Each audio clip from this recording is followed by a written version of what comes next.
Student, तो अभी हम मोस्ट इंपॉर्टेंट टॉपिक स्टडी करेंगे।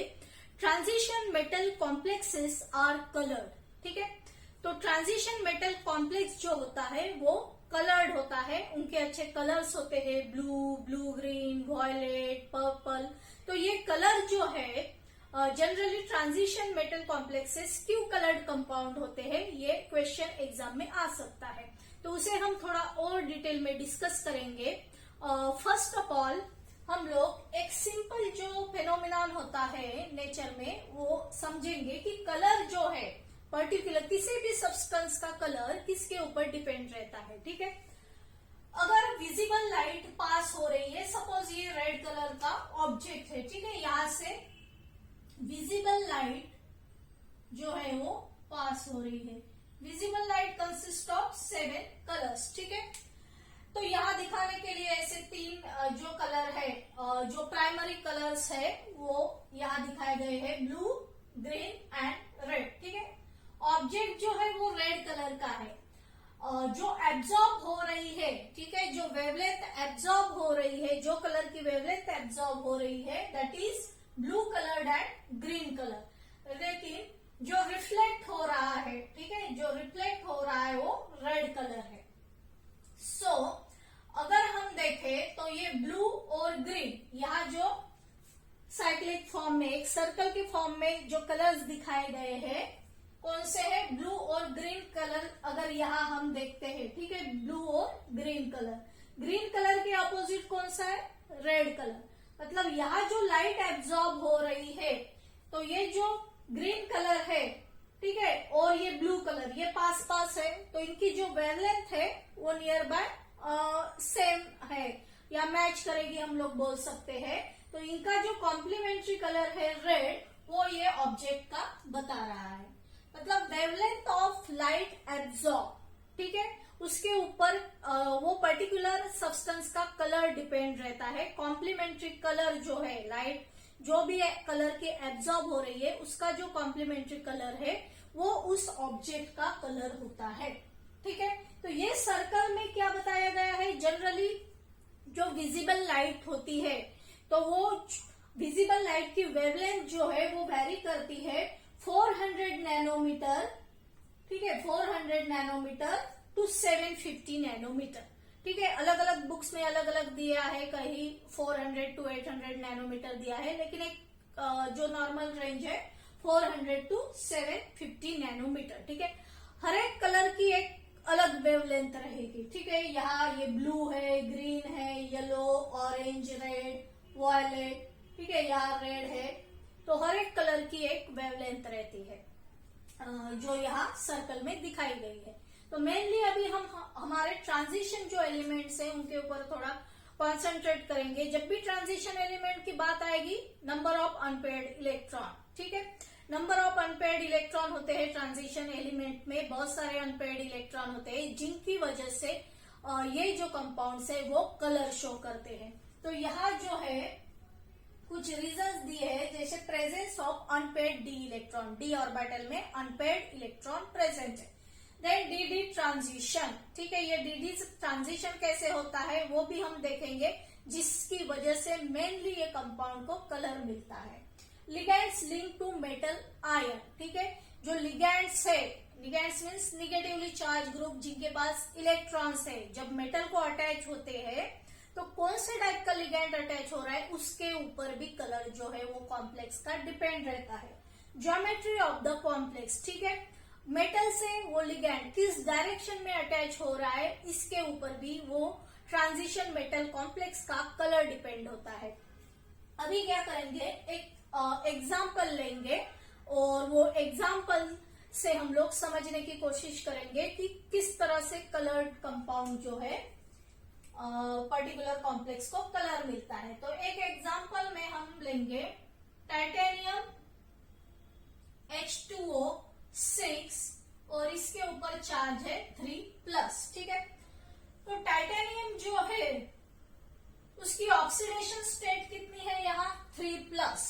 इसका टाइटेनियम का इन जनरल इलेक्ट्रॉनिक कॉन्फ़िगरेशन क्या होता है, 3d2 4s2।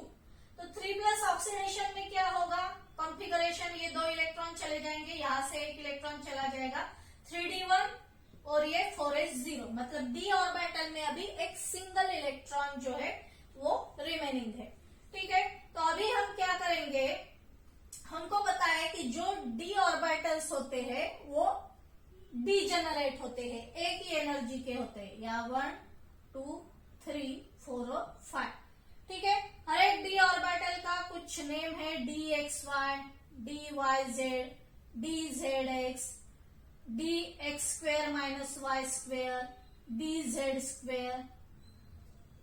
ठीक है, तो ये जो है पहले डी जनरेट होते हैं, लेकिन जब इनके पास कुछ लिगैंड आता है, लिगैंड मतलब वो अमोनिया का मॉलिक्यूल हो सकता है, NH3 हो सकता है, यहाँ एग्जांपल में लिगैंड क्या है, H2O है। तो जब भी लिगैंड आता है तो ऑलरेडी अभी ये जो ऑर्बिटल है, डी ऑर्बिटल में एक सिंगल इलेक्ट्रॉन अभी प्रेजेंट है।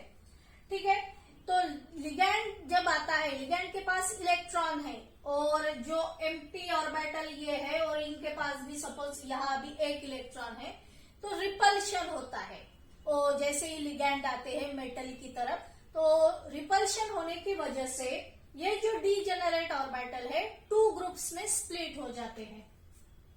ठीक है, ये 2 ग्रुप्स में स्प्लिट हो जाते हैं, यहाँ ऐसे 3 ग्रुप जिनको T2G बोलेंगे, और यहाँ ऐसे 2 ऑर्बिटल्स जिनको EG बोलेंगे। ठीक है, इनकी एनर्जी ज्यादा होती है और इनकी एनर्जी जो है वो कम होती है। पहले के जो 3 ऑर्बिटल्स है, DXY, DYZ, DZX, ठीक है, और बाकी के जो है D square minus Y square and DZ square, ये 2 ऑर्बिटल जो है वो हायर एनर्जी लेवल में चले जाते हैं। ठीक है, अभी जो है जो सिंगल इलेक्ट्रॉन है, ठीक है, सिंगल इलेक्ट्रॉन पहले क्या प्रिफर करेगा, लोअर एनर्जी लेवल में वो रहेगा। और जैसे ही हम लाइट पास करेंगे, विजिबल लाइट जब भी हम पास करेंगे यहाँ, ठीक है, लाइट हम पास कर रहे हैं, व्हाइट लाइट हम पास कर रहे हैं, तो ये इलेक्ट्रॉन को एनर्जी मिलती है। ठीक है, पहले सिंगल इलेक्ट्रॉन था, ये कॉम्प्लेक्स हम स्टडी कर रहे हैं, ये इलेक्ट्रॉन को एनर्जी मिली तो वो हायर एनर्जी लेवल में शिफ्ट हो जाता है।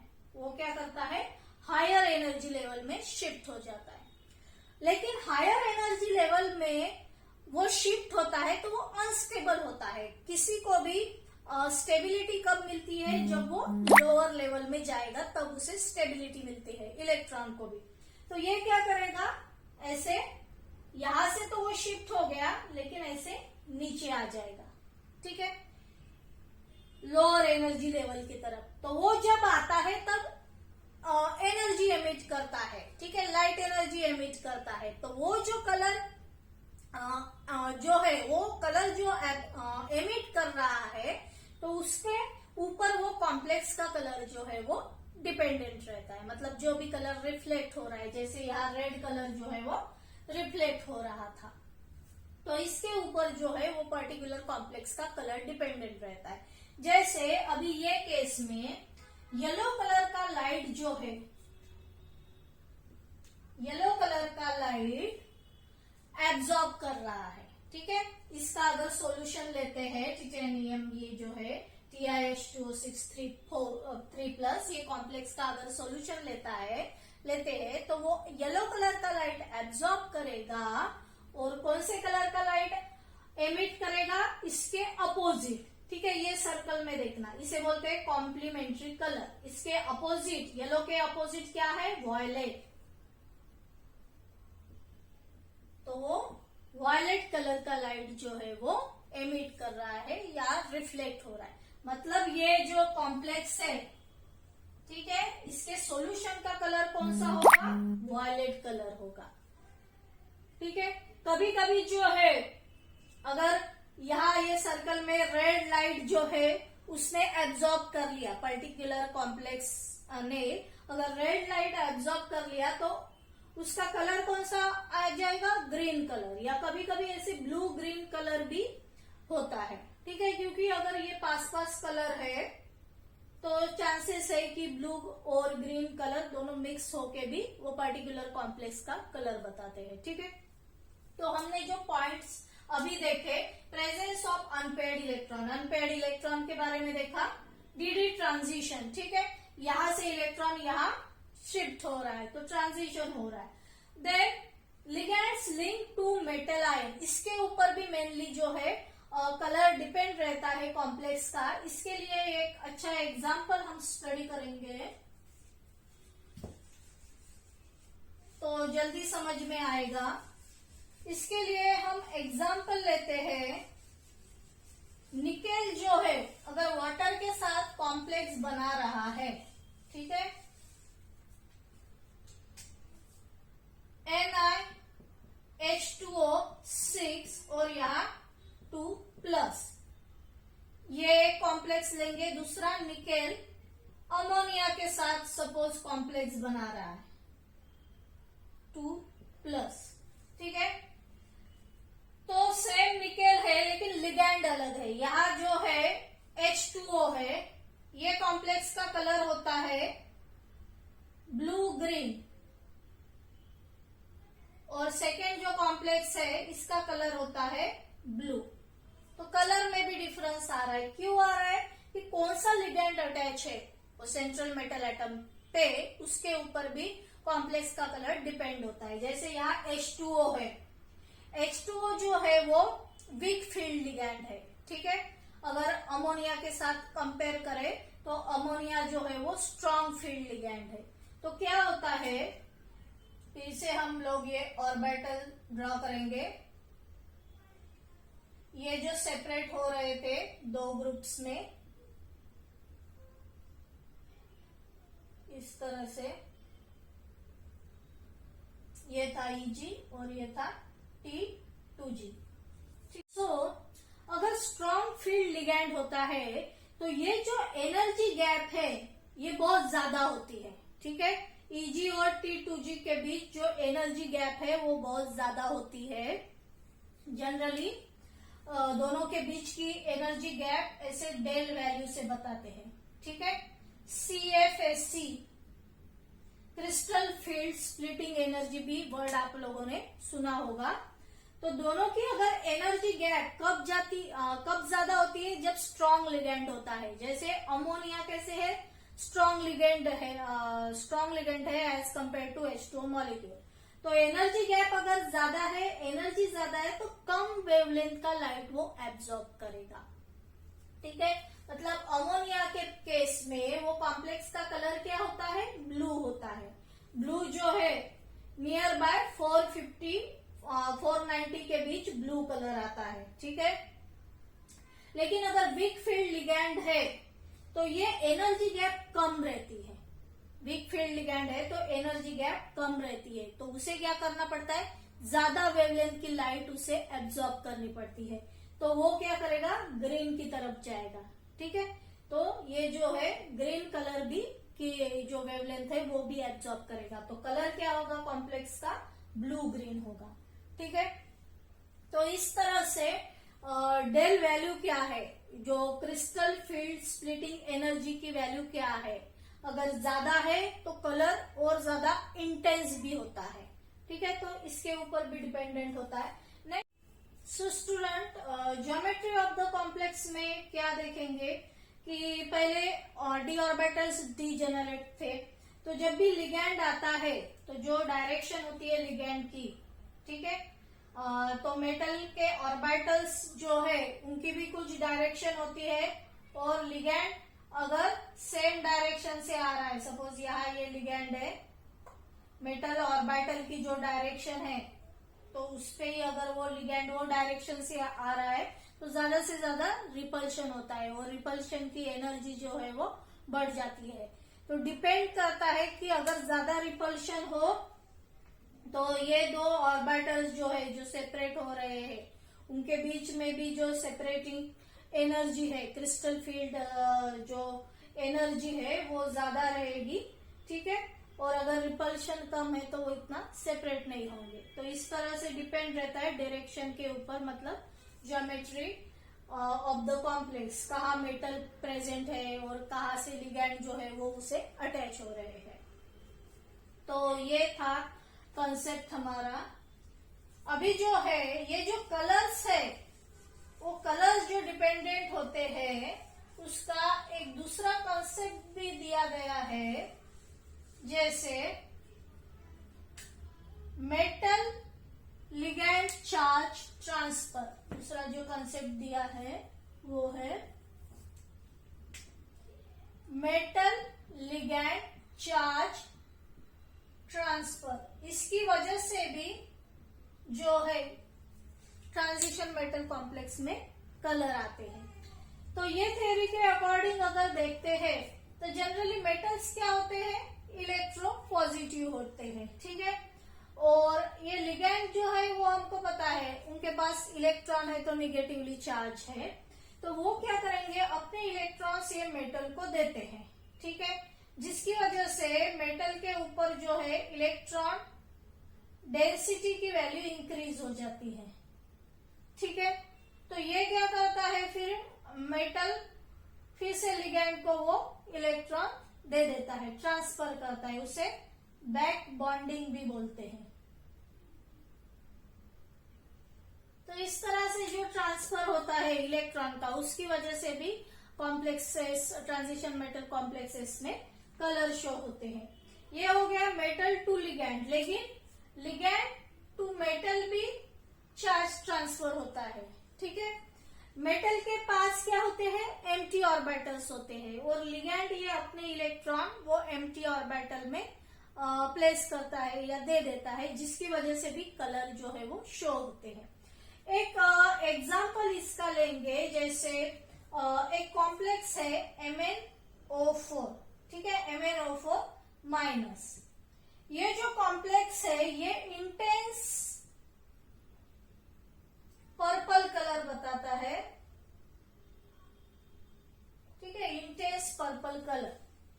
ये जो कॉम्प्लेक्स का सॉल्यूशन है इसमें क्या होता है कि ये ऑक्सीजन जो है, ठीक है, निगेटिवली चार्ज है, उसके पास इलेक्ट्रॉन है, तो मोमेंटरली जो है इलेक्ट्रॉन वो मेटल एटम को दे देगा और उसके ऊपर का चार्ज जो है वो डिक्रीज हो जाएगा। तो मोमेंटरली ऐसे ट्रांसफर हो रही है इलेक्ट्रॉन की, तो जिसकी वजह से जो है वो इंटेंस पर्पल कलर ये कॉम्प्लेक्स जो है वो शो करता है। तो यहाँ हमने अलग अलग थेरीज देखा कि जिनके ऊपर ये ट्रांजिशन मेटल कॉम्प्लेक्स का कलर जो है वो डिपेंडेंट होता है।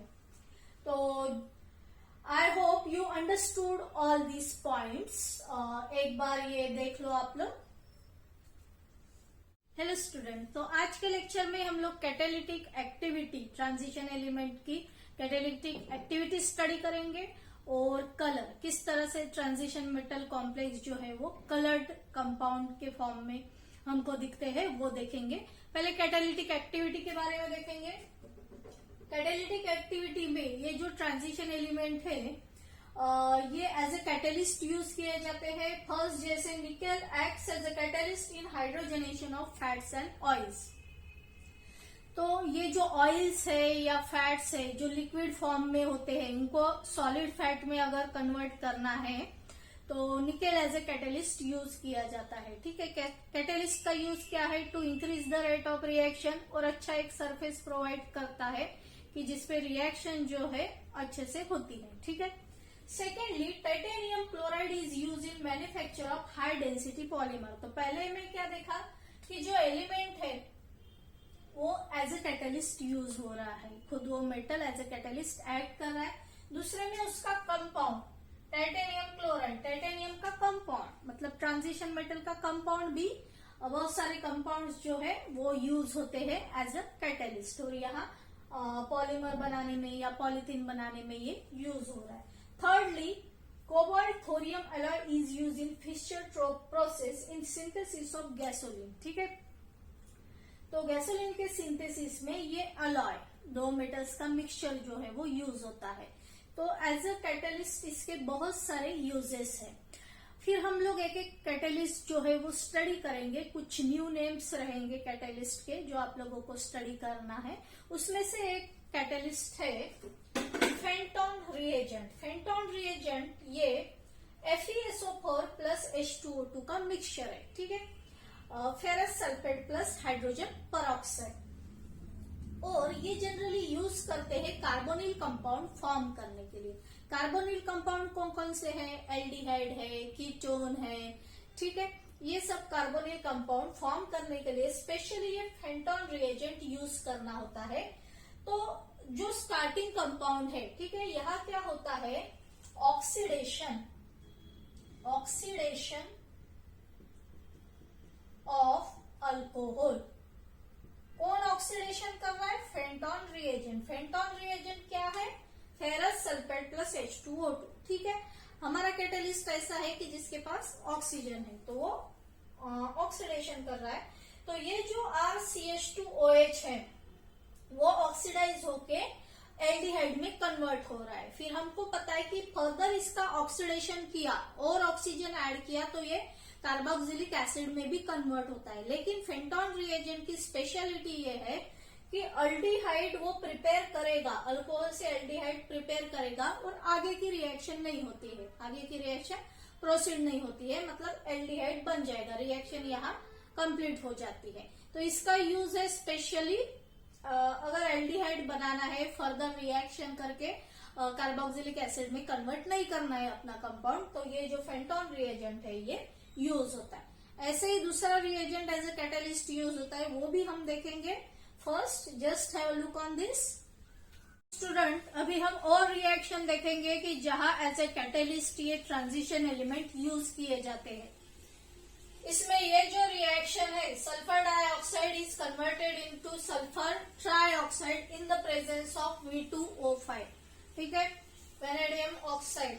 तो ये रिएक्शन में V2O5 as a catalyst use किया गया है, ठीक है। कैटलिस्ट का काम क्या है? To increase the rate of the reaction. Second reaction जो रिएक्टेंट है साइक्लोहेक्सेनॉल है, हेक्सेनॉल मीन्स अल्कोहल है, साइक्लिक अल्कोहल, उसकी रिएक्शन साइक्लोहेक्सेनोन के साथ, मतलब कीटोन जो है रिंग के फॉर्म में ये कीटोन है, उसके साथ रिएक्शन हो रही है इन द प्रेजेंस ऑफ CuV, ठीक है, कॉपर वैनेडियम। तो ये जो है कंपाउंड जो मिल रहा है वो है एडिपिक एसिड। तो यहाँ यूज किया गया है कॉपर और वैनेडियम का as a catalyst. Then N2 plus 3H2 in the presence of FeMO, ठीक है, आयरन मोलिब्डेनम के प्रेजेंस में अमोनिया गैस का फॉर्मेशन। अमोनिया गैस का फॉर्मेशन इसे हैबर प्रोसेस भी बोलते हैं। तो ये जो हैबर प्रोसेस है इसमें एज अ कैटलिस्ट ये दो एलिमेंट जो है वो यूज किए जाते हैं। देन एल्डिहाइडिक कंपाउंड, ठीक है, एल्डिहाइड को कन्वर्ट करना है कार्बोक्सिलिक एसिड में, तो इन the presence of manganese acetate, ठीक है, मैंगनीज का जो है कंपाउंड के फॉर्म में, मैंगनीज एसिटेट के फॉर्म में एज अ कैटलिस्ट यहाँ वर्क करता है और एल्डिहाइड को जो है कार्बोक्सिलिक एसिड में कन्वर्ट कर रहा है। देन ऑलरेडी एक निकेल का एग्जांपल लिया है, hydrogenation of fats, solid fats जो फॉर्म होता है, वो ऑलरेडी एक एग्जांपल मैंने बताया है। और एक example, Raney nickel is used as the catalyst in reduction reaction. Reduction means addition of hydrogen, ठीक है। तो निकेल जो है फाइनली ग्राइंड करके निकेल यूज किया जाता है, और क्योंकि जो गैसेस है वो सरफेस के ऊपर एब्जॉर्ब होते हैं, निकेल के सरफेस के ऊपर हाइड्रोजन अच्छे से एब्जॉर्ब होता है और उसकी गिवन कंपाउंड के साथ रिएक्शन अच्छी होती है। तो ये जो साइनाइड कंपाउंड है गिवन ClCH2OCl, इसकी रिएक्शन करवाना है, इसमें हाइड्रोजन ऐड कराना है, तो निकेल जो है एज ए कैटलिस्ट यूज किया गया है। तो रिजल्टिंग कंपाउंड क्या मिल रहा है? हाइड्रोजन, दो हाइड्रोजन जो है यहाँ ऐड हो रहे हैं, ये नाइट्रोजन में दो हाइड्रोजन यहाँ ऐड हो रहे हैं, और ये दो जो कार्बन एटम है हर एक में दो दो हाइड्रोजन ऐड होंगे, और टोटल जो है यहाँ लिखा है CH2 6, पहले ये था CH2 4। तो इस तरह से हाइड्रोजन जो है ऐड होके नाइट्रोजन में भी ऐड हो रहे हैं, कार्बन में भी ऐड हो रहे हैं, ये रिजल्टिंग कंपाउंड मिल रहा है। तो इस तरह से एज अ कैटलिस्ट ये ट्रांजिशन एलिमेंट का यूज होता है। अभी हम और थोड़ा आगे बढ़ेंगे। Just have a look on this. Student, thanks for watching this video.